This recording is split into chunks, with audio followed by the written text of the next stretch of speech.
Higher secondary വിജയിച്ചവരെയും വിളിച്ചുകൂട്ടി ഗംഭീരമായ സ്വീകരണം നമ്മൾ കൊടുക്കുന്നുണ്ട്. അതിൻ്റെ ഭാഗമായിട്ടാണ് ഇന്ന് നമ്മളിവിടെ സ്വീകരണം നടത്തുന്നത്. നമ്മുടെ ഈ വർഷം ഈ ജില്ലയിൽ 2 മാസങ്ങൾക്ക് മുമ്പ് നടന്ന 10ാം തരം ദളിത പരീക്ഷയിൽ 422 പേരാണ് പരീക്ഷ എഴുതിയത്. 422 പേര്. 422 പേരിൽ വനിതകളാണ് കൂടുതൽ എന്നാണ്. IED വിഭാഗത്തിൽപ്പെട്ട 6 പേര് പരീക്ഷ എഴുതിയിട്ടുണ്ട്. അവർ 6 പേര് വിജയിച്ചിട്ടുണ്ട്. കന്നഡ വിഭാഗത്തിൽപ്പെട്ടവർ 100ഓളം പേര് പരീക്ഷ എഴുതിയിട്ടുണ്ട്. ആ 422 പേരിൽ തോറ്റുപോയി എന്ന് പറയുന്നത് തോറ്റുപോയതല്ലവർ. അതിൽ 23 പേര് മാത്രമേ തോറ്റവരുടെ ലിസ്റ്റിൽ പെടുന്നുള്ളൂ. 399 പേര് വിജയിച്ചു. അങ്ങനെ കാസർഗോഡ് ജില്ലയിൽ 94% ഉയർന്ന വിജയം നമുക്ക് നേടിയെടുക്കാൻ വേണ്ടിയിട്ട് പറ്റിയപ്പോൾ ബാക്കി 23 പേര് തോറ്റുപോയത് മാർക്ക് കുറവുകൊണ്ടല്ല. അവരുടെയൊക്കെ വീടുകളിൽ ഓരോ മരണം നടന്നപ്പോൾ 1-2 പരീക്ഷ ജില്ലാ പഞ്ചായത്ത് തങ്ങൾക്കൊരു സ്വീകരണവും കൂടി വെച്ചിരുന്നു. പക്ഷേ അവരിൽ പലർക്കും പെട്ടെന്ന് ഇന്ന് മറ്റു ചില അസൗകര്യങ്ങൾ വന്നത് കാരണം ഒന്ന് മാറ്റി വെക്കണമെന്ന് ഞങ്ങളുടെ അഭ്യർത്ഥിച്ചതിൻ്റെ അടിസ്ഥാനത്തിൽ ആ സ്വീകരണ പരിപാടി മാറ്റിവെച്ചിരിക്കുകയാണ്. ഞങ്ങളുടെ ജില്ലയിൽ നിങ്ങളെ പഠിപ്പിക്കുന്നതിനൊക്കെ നേതൃത്വം കൊടുത്ത 50 സാക്ഷരതാ മിഷൻ പ്രേരകന്മാരുണ്ട്. ആ 50 പേരിൽ 3 പേരും കൂടി ജനപ്രതിനിധികളായി തിരഞ്ഞെടുക്കപ്പെട്ടിട്ടുണ്ട്. അതിലൊരാൾ നമ്മുടെ വേദിയിൽ തന്നെ ഇരിപ്പുണ്ട്, ശ്രീ വിൻസെൻ്റ്. പനത്തടി ഗ്രാമപഞ്ചായത്തിൽ നിന്ന് കഴിഞ്ഞ 10 വർഷമായി 2ാം ടൈമും അദ്ദേഹം തിരഞ്ഞെടുക്കപ്പെട്ട അവരെയും കൂടി ഒരു ആദരിക്കുന്ന ചടങ്ങ് നമ്മളിവിടെ ഉൾപ്പെടുത്തിയിട്ടുണ്ട്. അപ്പോൾ നമുക്കിവിടെ ഇന്ന് ആശംസ പറയുന്നത് നമ്മുടെ ബഹുമാനപ്പെട്ട ജില്ലാ പഞ്ചായത്ത് പ്രസിഡന്റ് ശ്രീ സാബു അബ്രാം ഇപ്പം തന്നെ ഇവിടെ എത്തിച്ചേരും, നിങ്ങളെ ആദരിക്കും. ബഹുമാനപ്പെട്ട ജില്ലാ പഞ്ചായത്ത് സെക്രട്ടറിയാണ് ഈ പരിപാടിയുടെ അധ്യക്ഷൻ, അദ്ദേഹം ഇപ്പം തന്നെ എത്തിച്ചേരും. ഇപ്പോൾ നമ്മുടെ ഈ സദസ്സിലുള്ള ഈ വേദിയിലുള്ള ബഹുമാനപ്പെട്ട ജില്ലാ പഞ്ചായത്ത് സെക്രട്ടറി തിരുവനന്തപുരംകാരൻ കൂടിയായ ഏറ്റവും ബഹുമാനപ്പെട്ട നമ്മുടെ അനീഷ് സാർ എത്തിച്ചേർന്നിട്ടുണ്ട്, ജില്ലാ ഫിനാൻസ് ഓഫീസർ. ആ ഫിനാൻസ് ഞങ്ങളുടെയൊക്കെ ഒരു പ്രത്യേകത എന്താണെന്ന് അറിയാത്, ഞങ്ങൾ മനുഷ്യർ തന്നെയാണ്. പക്ഷേ ഞങ്ങളുടെ ഒരു പ്രത്യേകത എന്ന് പറയുന്നത് എന്താണെന്ന് വെച്ചിട്ടുണ്ടെന്നറിയോ, ശമ്പളം മാത്രം ചോദിക്കില്ലേ, എല്ലാ മാസവും 1-ാം തീയതി ഞങ്ങളുടെ അക്കൗണ്ടിലേക്ക് ശമ്പളം വരികയാണ്. ജോലി കിട്ടിയതുകൊണ്ടല്ലേ അല്ലേ? ആ ജോലി കിട്ടാൻ വേണ്ടിയിട്ടല്ലേ നമ്മൾ നമ്മുടെ മക്കളെയൊക്കെ പഠിപ്പിക്കുന്നത്. അതാണ് അതിൻ്റെ മത്സര ബുദ്ധിയോടും മത്സര പരീക്ഷയോടും കൂടി പഠിച്ചിട്ടാകുമ്പോൾ നിങ്ങളുടെ വീടിനടുത്തുള്ള ഏതെങ്കിലും സർക്കാർ ജീവനക്കാരൻ്റെ വീട് ശ്രദ്ധിച്ച്, സാമാന്യം കുഴപ്പമില്ലാത്ത നല്ല വീട് ഇല്ലേ, അത് കഴിഞ്ഞാൽ അടുത്ത് അവരൊരു വാഹനം മേടിക്കും ഇല്ലേ. മക്കളൊക്കെ അവർ വേണ്ടി വളരെ നല്ല രീതിയിൽ അവർ പഠിപ്പിക്കും. എന്താണ്? കറക്റ്റ് വരുമാനം അവർക്കുള്ളത് കൊണ്ട്. അപ്പം എന്തെങ്കിലും തരത്തിൽ ഒരു ജോലി അതായിരിക്കണം ഈ പഠിക്കുന്നതിന് ലക്ഷ്യം. നമുക്ക് പറ്റിയിട്ടില്ലെങ്കിൽ നമ്മുടെ കൂട്ടത്തിലുള്ള നമ്മുടെ മക്കളെ പഠിപ്പിക്കത്തക്ക രീതിയിലേക്കുള്ള കാര്യങ്ങൾ ഉയർന്നു പോകണം. അതാണ് സർക്കാർ ഉദ്യോഗസ്ഥന്മാരുടെ സർക്കാരിൻ്റെ ഏറ്റവും പ്രധാനപ്പെട്ട ലക്ഷ്യം എന്ന് സൂചിപ്പിച്ചുകൊണ്ട് അപ്പോൾ നമ്മുടെ അനീഷ് സാർ നല്ലൊരു കൈ കൊടുത്തേ. അനീഷ് സാർ അതോടൊപ്പം തന്നെ നമ്മുടെ ഷോപ്പ് ആൻഡ് എസ്റ്റാബ്ലിഷ്മെൻറ്റ് അതിൻ്റെ ആ പ്രത്യേകതയെക്കുറിച്ച് ഒരുപാട് കാര്യങ്ങൾ ഇവിടെ പറയാനുണ്ട്. അതിൻ്റെ ജില്ലാ എക്സിക്യൂട്ടീവ് ഓഫീസർ നമ്മുടെ ഏറ്റവും ബഹുമാനായ അബ്ദുൾ സലാം സാർ എത്തിച്ചേർന്നിട്ടുണ്ട്. ആശംസിക്കുകയാണ്. അതോടൊപ്പം തന്നെ നമ്മുടെ കുടുംബശ്രീയുടെ മുൻ ജില്ലാ കോർഡിനേറ്റർ, നമ്മുടെ സാക്ഷരതാ മിഷൻ്റെ എക്സിക്യൂട്ടീവ് കമ്മിറ്റി അംഗം ഏറ്റവും ബഹുമാനപ്പെട്ട ശ്രീ വിജയ് മാഷ് എത്തിച്ചേർന്നിട്ടുണ്ട്. സ്വാഗതം ആശംസിക്കുന്നു. അതോടൊപ്പം തന്നെ നമ്മുടെ നേരത്തെ സൂചിപ്പിച്ചതുപോലെ നമ്മുടെ പ്രിയപ്പെട്ട വിൻസെൻ്റ് പഞ്ചായത്ത് മെമ്പർ, കഴിഞ്ഞ വർഷം ഇപ്പം അദ്ദേഹം പഞ്ചായത്ത് പ്രസിഡന്റ് കൂടിയായി തിരഞ്ഞെടുക്കപ്പെട്ടുള്ള ആളാണ്. അടുത്തവണ ആയിക്കോട്ടെ എന്ന് പറഞ്ഞുകൊണ്ട് അദ്ദേഹത്തിന് സ്വാഗതം ആശംസിക്കുകയാണ്. നമുക്കറിയാം സാക്ഷരതയുടെ ജില്ല എന്ന് പറയുന്നത് മലപ്പുറം ജില്ലയായിരുന്നു. ആ തുടക്കം കേരളം ഏറ്റെടുത്തു. ഇന്ന് ലോകം അറിയപ്പെടുന്ന സാക്ഷരതാ പ്രസ്ഥാനത്തിൻ്റെ ഒരു സംസ്ഥാനമായി കേരളം മാറിക്കഴിഞ്ഞു. അത് മറ്റുള്ള സംസ്ഥാനങ്ങൾക്കെല്ലാം മാതൃകയായി മാറിക്കഴിഞ്ഞു. ഒരുപാട് ത്യാഗോജ്വലമായ പ്രവർത്തനങ്ങൾക്ക് ശേഷമാണ് നമ്മൾ ഇത്തരത്തിൽ നിന്ന് ഇങ്ങനെയുള്ള പഠിതാക്കളായി അതിനുശേഷമുള്ള വിജയങ്ങളിലേക്ക് പോകുന്നത്. ആദ്യകാലത്ത് പലപ്പോഴും ചില സമുദായത്തിൽപ്പെട്ട വ്യക്തികൾക്ക് ഈ മേഖലയിലേക്ക് തന്നെ പ്രവർത്തിക്കുകയും ഇടപെടുകയും പോലും ചെയ്യാൻ പറ്റാത്ത അവസ്ഥയാണ്. അന്നൊക്കെ ഈ പ്രവർത്തനങ്ങൾ ഏറ്റെടുത്തുകൊണ്ട് സമൂഹത്തിൽ ധൈര്യത്തോടെ നിന്നുകൊണ്ട് ഈ സാക്ഷരതാ പ്രസ്ഥാനത്തിൽ ഉയർത്തിക്കൊണ്ടുവന്ന പല മഹത് വ്യക്തിത്വങ്ങളും നമുക്ക് ഈ അവസരത്തിൽ ഓർമ്മിക്കേണ്ടതായിരുന്നു. നമുക്കറിയാം, മുസ്ലിം സമുദായത്തിൽപ്പെട്ട മലപ്പുറം ജില്ലയിലെ ആയിഷ, ഇവിടുത്തെ ആഘോഷിതമായ ജീവിതം, അവരനുഭവിച്ച പ്രശ്നങ്ങൾ, അന്നുണ്ടായിരുന്ന തടസ്സവാദങ്ങൾ, ഇതെല്ലാം അദ്ദേഹത്തിൻ്റെ പഠനത്തെയും അതിനുശേഷം ഈ സാക്ഷരതാ പ്രസ്ഥാനത്തെ ഉയർത്തിക്കൊണ്ടുവരുന്നതിലും ഒരു തടസ്സം ഉണ്ടായിട്ടില്ല. അപ്പോൾ പ്രായം ഒരു നമ്പരാണെന്ന് പറയുന്ന പോലെ പഠനം ആർക്കും എപ്പോഴും ചെയ്യാം. അതിന് പ്രായം നമുക്കൊരു തടസ്സമേ അല്ല.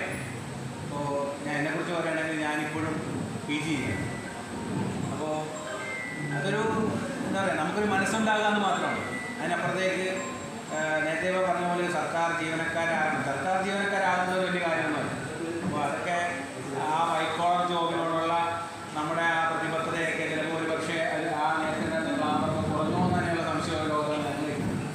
കാരണം മുമ്പൊക്കെ ഇതൊക്കെ ചിലപ്പോൾ ഒരു വിവാഹം തന്നെ കഴിക്കണമെന്നുണ്ടെങ്കിൽ ആ സമയത്ത് സർക്കാർ ജീവനക്കാരെ പ്രയോറിറ്റൈസ് ചെയ്യുന്ന കാലത്ത് ആ തലത്തിൽ നിന്നൊക്കെ മാറിയ ശേഷം ഇന്ന് ന്യൂജൻ തലമുറകളിൽ ഡെയിലി മണിക്കൂറിന് ശമ്പളം വാങ്ങുന്ന ആൾക്കാരുള്ള മേഖലകളുള്ള ഒരു രാജ്യത്താണ് പ്രതീക്ഷിക്കുന്നത്. സർക്കാർ മേഖലയോട് താല്പര്യം ഉണ്ടാകാനല്ല, പക്ഷേ അതിനോടൊപ്പം തന്നെ നമുക്ക് പെരുമാറാൻ പറ്റുന്ന, ഇടപെടാൻ പറ്റുന്ന ആയിരക്കണക്കിന് മേഖലകൾ നമ്മളുണ്ട്. സാക്ഷരതയെക്കുറിച്ച് പറയുമ്പോൾ സാക്ഷരത ഒരു അക്ഷരാഭ്യാസം മാത്രമല്ല, അതൊരു ജീവിതം മാത്രമാണ്, ജീവിതം കൂടിയാണ്. അതുകൊണ്ടാണ് 7ാം തരവും 10ാം തരവും ഒക്കെ വന്നപ്പോൾ അതിനകത്ത് ഇത്രയധികം പ്രാമുഖ്യം ഉണ്ടായിരുന്നു. കാരണം 7ാം തരം പാസ്സാകുന്ന ഒരു വ്യക്തിക്ക് ഇന്ന് സർക്കാർ സർവീസിൽ തന്നെ ഒരു ലാസ്റ്റ് ഗ്രേഡ് സെർവൻ്റായിട്ട് അല്ലെങ്കിൽ ലാസ്റ്റ് ഗ്രേഡിൽ പൊസിഷനിൽ കയറാനുള്ള സാഹചര്യം നിലനിൽക്കുന്നു. 10ാം തരം പാസ്സാകാൻ നിങ്ങൾക്കറിയാം, ഇലക്ട്രിസിറ്റിയിലൊക്കെ ഒരുപാട് പേര്, എനിക്കറിയാവുന്ന ഒരുപാട് പേര് സർവീസിൽ കയറിയതിന് ശേഷം പ്രൊമോഷന് വേണ്ടിയിട്ട് പോലും ഈ പറയുന്ന പോലെ 10ാം തരം പാസ്സാകുന്ന അനുഭവങ്ങൾ നമ്മുടെ മുമ്പിലുണ്ട്. അപ്പോൾ ഇതിനെ ഈ തലത്തിലേക്ക് എത്തിയാൽ പഴയ മൈക്കിൾ മാഷ് കാലമാണ്. കാസർഗോഡുമായി ബന്ധപ്പെട്ട് പറയുമ്പോൾ മൈക്കിൾ മാഷിനെ ഓർക്കാതിരിക്കാൻ പറ്റുന്നില്ല. അദ്ദേഹമൊക്കെ പറഞ്ഞതിൻ്റെ അന്നത്തെ ചിന്താഗതി, അന്നത്തെ ദീർഘവീക്ഷണം. കാരണം ഒരിക്കലും 3-4 അക്ഷരങ്ങൾ പഠിപ്പിച്ചു കൊടുക്കുക, വായിക്കാൻ എഴുതുവാനോ പഠിപ്പിക്കൽ മാത്രമല്ല സാക്ഷരത. വായിച്ചതിനും എഴുതിയതിനും പഠിച്ചതിനും ശേഷം അവർക്ക് ജീവിതത്തിൽ എന്ത് ഉപാധികൾ നേടിക്കൊടുക്കാൻ പറ്റുന്നു, അതാണ് സാക്ഷരത എന്ന് പറഞ്ഞ പോലെ നിങ്ങളുടെയൊക്കെ മുമ്പിൽ അങ്ങനെയുള്ള ഒരു വാതായനം തുറന്നിട്ടിരിക്കുകയാണ്. ഇനിയും പഠിക്കാനുള്ള മേഖലകൾ ഇതിന് മുമ്പിൽ വളരെ നല്ല രീതിയിൽ നമ്മൾ പഠനത്തിൻ്റെ മറ്റു തലങ്ങളോട് സമ്മതിക്കാൻ പറ്റും. അപ്പോൾ പഠനം ഒരിക്കലും ഒഴിവാക്കരുത്. ഇനിയും നിങ്ങൾ മികച്ച പ്രവർത്തനങ്ങളുമായി, മികച്ച പഠനവുമായി മുന്നോട്ട് പോകണം. ദീർഘിപ്പിക്കുന്നില്ല. ഇവിടെ എത്തിച്ചേർന്നിട്ടുള്ള എല്ലാ വിജയികളെയും ഒരിക്കലും കൂടി ജില്ലാ പഞ്ചായത്തിന് വേണ്ടി അഭിനന്ദിച്ചുകൊണ്ട് വീണ്ടും ആശംസകൾ നേർന്നുകൊണ്ട് ഇനിയും തുറന്ന് പഠിക്കണമെന്നും ആ പഠനം മൂലം ഞങ്ങൾക്കെല്ലാം അഭിമാനമാണ്. കാരണം ഞങ്ങളുടെ ജില്ലാ പഞ്ചായത്തിൻ്റെ നേതൃത്വത്തിൽ അല്ലെങ്കിൽ സാക്ഷരതാ മിഷൻ നേതൃത്വത്തിൽ വന്നിരിക്കുന്ന ഓരോരുത്തരും നാളെ സമൂഹം അറിയപ്പെടുന്ന വ്യക്തികളായിട്ട് അവർക്ക് ഏതോ അവസരത്തിൽ നഷ്ടപ്പെട്ട ഒരു സാഹചര്യം കൊണ്ട് അതിനെ കരുത്തോടുകൂടി അതിനെ മനസ്സിലാക്കിക്കൊണ്ട് അതിനെ തടസ്സങ്ങളെല്ലാം മാറ്റിക്കൊണ്ട് പഠിക്കാൻ ശ്രമിച്ചതിൻ്റെ അടിസ്ഥാനത്തിൽ അവർക്ക് ഉന്നത വിജയം ഈ അവസരത്തിൽ നേടിയതിനോടൊപ്പം തന്നെ ഏതെങ്കിലും ഔദ്യോഗിക രംഗത്തും ഏതെങ്കിലും ബിസിനസ് രംഗത്തും ഏതെങ്കിലും മറ്റ് പ്രൈവറ്റ് രംഗത്തും ഉണ്ടാകട്ടെ എന്ന് പ്രാർത്ഥിച്ചുകൊണ്ട് എല്ലാ അഭിനന്ദനവും ഒരിക്കൽ കൂടി നേർന്നു നിർത്തുന്നു. നല്ല മാർക്കോടുകൂടി മോഹൻ പാസ്സായിരുന്നു. അതിനുശേഷം മോഹൻ്റെ ബാങ്കിലായിട്ട് ക്ലർക്കായിട്ട് ജോലി ചെയ്യുക. ക്ലർക്ക് എന്ന് പറഞ്ഞു കഴിഞ്ഞാൽ ജൂനിയർ ക്ലർക്കായിരുന്നു. ഞാനിപ്പോൾ ഒരുപാട് സമയത്ത് എല്ലാവരും ഒരു പ്രൊമോഷൻ കൂടി നൽകിയ വരുന്നത്. അപ്പോൾ സീനിയർ ക്ലർക്കായിട്ട് മോഹൻ എന്തെങ്കിലും നടന്നുകൊണ്ടിരിക്കുകയാണ്.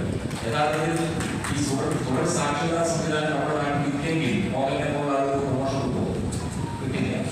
അപ്പോൾ ആ അവസരങ്ങൾ ഉണ്ടായതുകൊണ്ട് കാര്യമില്ല. അവസരങ്ങൾ ഫലപ്രദമായതയോ ഉപയോഗിക്കാൻ ഒരു മനസ്സുകൂടി നമുക്കാണ്. ഒരുപാട് അവസരങ്ങളൊക്കെ സമൂഹത്തിലുണ്ട്. പക്ഷെ ആ അവസരങ്ങളെ എങ്ങനെ നമുക്ക് ഫലപ്രദമായി നമ്മുടെ ജീവിത പ്രയാസങ്ങളിലേക്ക് നമുക്ക് ഉപയോഗിക്കാൻ കഴിയുക എന്നുള്ളതാണ് ഏറ്റവും പ്രധാനപ്പെട്ട കാര്യം. അത് നിങ്ങൾ ഫലപ്രദമായി ഉപയോഗിച്ചവരാണ്.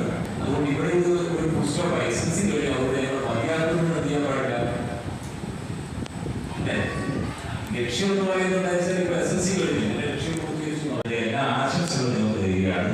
തീർച്ചയായും നിങ്ങളുടെ കൂടെ ഈ ജില്ലാ സാക്ഷരതാ വിഷയം അതോടൊപ്പം കാസർഗോഡ് ജില്ലാ പഞ്ചായത്ത് സമ്പൂർണ്ണമായി നമ്മുടെ നാട്ടിൽ അവഗണിക്കപ്പെട്ട പരിഗണിക്കപ്പെടാതെ കിടന്ന ഏതെങ്കിലും വിഭാഗങ്ങളെ എന്ന് പറയുമ്പോൾ ആ കളിയാക്കലിന് നമ്മൾക്ക് ഉത്തേജനമാവണം എന്ന് തന്നെയാണ് എനിക്ക് നിങ്ങളോട് പറയാനുള്ളത്. കാരണം പാഠങ്ങൾ പഠിക്കുന്നത് അനുഭവത്തിലൂടെ തന്നെയാണ്. മുല്ലാ നസീറിന്റെ കഥയിൽ അറിയുന്നത് ചിലപ്പോൾ കേട്ട് കാണുന്നത്. മുല്ലാ നസീറിന്റെ മക്കുട്ടി ഒരു ദിവസം സ്കൂളിൽ നിന്ന് വന്ന് വീട്ടിലേക്ക് എത്തിയപ്പോൾ ആ സ്കൂളിൽ നിന്ന് വന്ന കുട്ടിയുടെ ഉടുപ്പിന് മൊത്തം ചളിയായിരുന്നു. മുല്ലാ നസീർ ഒറ്റ അടി കൊടുത്തിട്ട് പറഞ്ഞു, ഇത് നിനക്കൊരു പാഠമായി തീരട്ടെ. ആ കുട്ടി പിറ്റേന്ന് സ്കൂളിൽ പോയി. പിറ്റേന്ന് സ്കൂളിൽ നിന്ന് വരുമ്പോൾ ഒരു മണലും കരിപ്പോഴും അതിൻ്റെ കുപ്പായത്തിൽ പെടാതെ നല്ല വൃത്തിയായി ആ കുട്ടി വീട്ടിലേക്ക് എത്തി. വീട്ടിലേക്ക് എത്തിയപ്പോൾ മുലാനസീറും അടുത്ത് വന്നപ്പോൾ വീണ്ടും കൊടുത്തു ഒറ്റടി. അന്ന് കൊടുത്തത് അവന് അന്ന് കിട്ടിയ മാർക്കിൻ്റെ കുറവിനായിരുന്നു. അതും നിനക്കൊരു പാഠമായിരിക്കട്ടെ എന്ന് പറഞ്ഞ് വീണ്ടും പോയി. പിറ്റേ ദിവസം സ്കൂളിൽ പോയപ്പോൾ നല്ല മാർക്ക് വാങ്ങി അദ്ദേഹത്തിൻ്റെ ഷർട്ടിന് ചാടി, ആ കുട്ടിയുടെ ഷർട്ടിന് ചാടി പുലരാതെ തിരിച്ചു വന്നപ്പോൾ മുലാനസീറിനകത്ത് ഓടിയെത്തിയപ്പോൾ വീണ്ടും കൊടുത്തു ഒരടി. ആ കുട്ടി കരഞ്ഞുകൊണ്ട് ചോദിച്ചു, എന്തിനാണ് എന്നെ അടിച്ചത് എന്ന്. അപ്പോൾ മുലാനസീർ പറഞ്ഞത് ഇങ്ങനെയായിരുന്നു, ഒരു തിരിച്ചടി എവിടെ നിന്ന് നമുക്ക് കിട്ടുമെന്നറിയില്ല, അതുകൊണ്ട് നിന്നും നിനക്കൊരു പാഠമാവട്ടെ എന്ന് തന്നെയാണ്. അപ്പോൾ നിങ്ങളുടെ ജീവിതത്തിൽ 10ാം ക്ലാസ് എന്നതും വലിയൊരു നേട്ടമായിട്ട് തന്നെ നിങ്ങൾ കാണും. കാരണം നിങ്ങളുടെ മുഖത്തിൻ്റെ സന്തോഷം അത് നമ്മൾ വിളിച്ചോന്നുണ്ട്. അതിന് വേദി ഒരുക്കിയ ജില്ലാ പഞ്ചായത്തിൻ്റെ അതുപോലെ സാക്ഷരതാ മിഷന്റെ പ്രവർത്തകർക്കും ബാബു സാറിനും ഫെസിലിറ്റേഷൻ സെന്റർ തുടങ്ങിയിരുന്നു. ഓരോ ബ്ലോക്കിലും ജോബ് സ്റ്റേഷൻ തുടങ്ങിയിരുന്നു.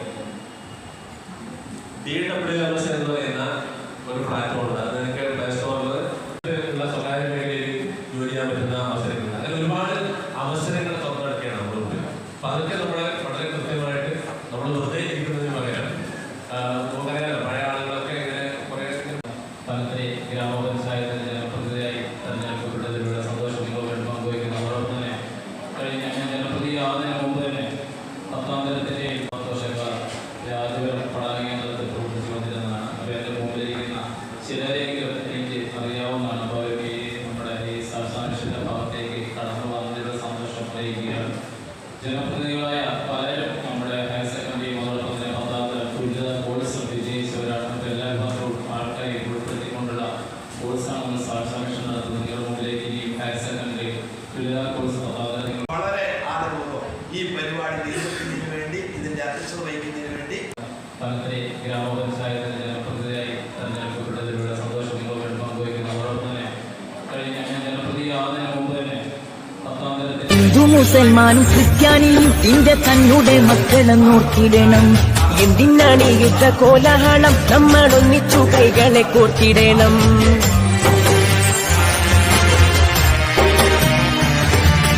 ഹിന്ദു മുസൽമാനും ക്രിസ്ത്യാനിയും ഇന്ത്യ തന്നുടെ മക്കളെ നോക്കിടണം. എന്തിനാണ് യുദ്ധ കോലാഹലം, നമ്മൾ ഒന്നിച്ചു കൈകളെ കോർത്തിടണം. ക്രിസ്തുവും കൃഷ്ണനും നബിയും പറഞ്ഞുള്ള സൗഹാർദ്ദ പാതയിൽ നീങ്ങിടണം. ക്രിസ്തുവും കൃഷ്ണനും നബിയും പറഞ്ഞുള്ള സൗഹാർദ്ദ പാതയിൽ നീങ്ങിടണം. അകവെടിയണം, കനലൊടുങ്ങണം, ഇനി സ്നേഹം നിറയണം. ഇതിഹാസ ഭാരതത്തിൽ സംസ്കാരം കാക്കണം. അകവെടിയണം, കനലൊടുങ്ങണം, ഇനി സ്നേഹം നിറയണം. City Gold, Gold and Diamonds, Kerala and Karnataka.